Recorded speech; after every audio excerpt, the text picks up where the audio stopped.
হরে কৃষ্ণ বন্ধুরা, আজকে আমি বানিয়েছি বেগুনের পোস্ত। এটা খেতে খুব দারুণ লাগে। কিভাবে বানিয়েছি আপনারা ভিডিওটা দেখতে থাকুন। প্রথমে আমি বেগুনগুলো কেটে লবণ হলুদ মাখিয়ে নিয়েছি। তারপরে আমি এটাকে তেলে ভালো করে ভেজে নেব।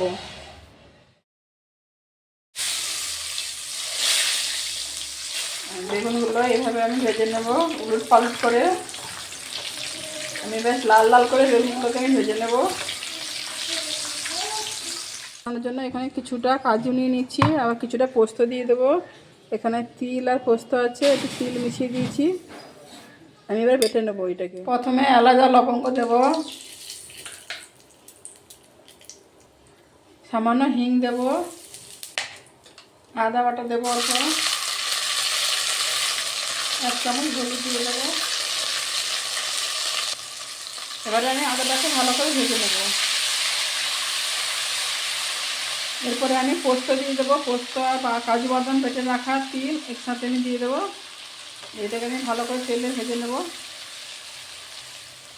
টমাটো জ্ঞান করে রেখেছিলাম, টমাটো জ্ঞানগুলো দিয়ে দেবো।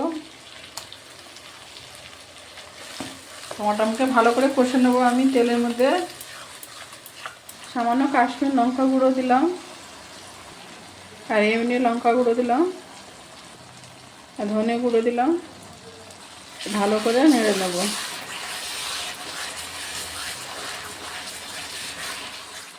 পরিমাণ মতন আমি লবণ দিয়ে দেবো, 1 চামচ চিনি দিয়ে দেবো,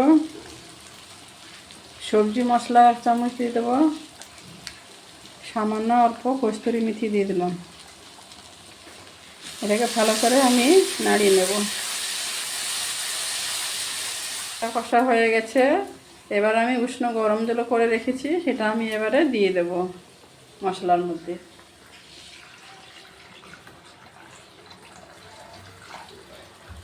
আমি গরম জল দিয়ে দিয়েছি। এবার আমি সামান্য একটু ফুটিয়ে নেব ভালোভাবে, আর আমার রেডি হয়ে যাবে পোস্ত বেগুন। একে একে সবকটা দিয়ে দেবো। আমার রেডি হয়ে গেছে বেগুনের পোস্ত। আপনাদের কেমন লাগলো রেসিপিটা আপনারা কমেন্ট শেয়ার করে দেবেন, কমেন্ট করে দেবেন ও লাইক করে দেবেন। হরে কৃষ্ণ।